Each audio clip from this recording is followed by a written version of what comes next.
Sa Genesis 13, bumalik sina Abraham at Lot mula sa Egypt patungong Canaan.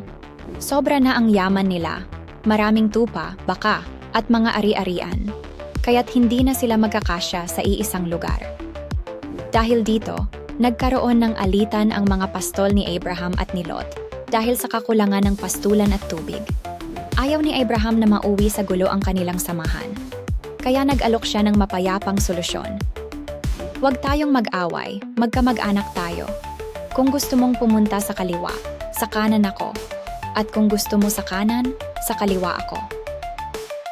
Pinili ni Lot ang kapatagan ng Jordan, isang luntiang lupain na malapit sa lungsod ng Sodom, na kilala sa kasaganaan, ngunit may masamang reputasyon. Si Abraham naman ay nanatili sa Canaan, sa lupain ng mga Hebreo. Pagkaalis ni Lot, kinausap ng Diyos si Abraham at nangakong ibibigay sa kanya at sa kanyang lahi ang lahat ng lupain na kanyang natatanaw, mula sa ilog ng Egypt hanggang sa ilog ng Euphrates. Sinabi rin ng Diyos na magiging kasing dami ng alabok ng lupa ang kanyang mga magiging anak at magiging isang dakilang bansa. Sa huli, nagpatayo si Abraham ng altar bilang pasasalamat sa Diyos at bilang tanda ng kanyang pananampalataya. Ang kwentong ito ay nagtuturo ng kahalagahan ng kapayapaan, pagbibigay daan, at pagtitiwala sa pangako ng Diyos sa kabila ng mga pagsubok.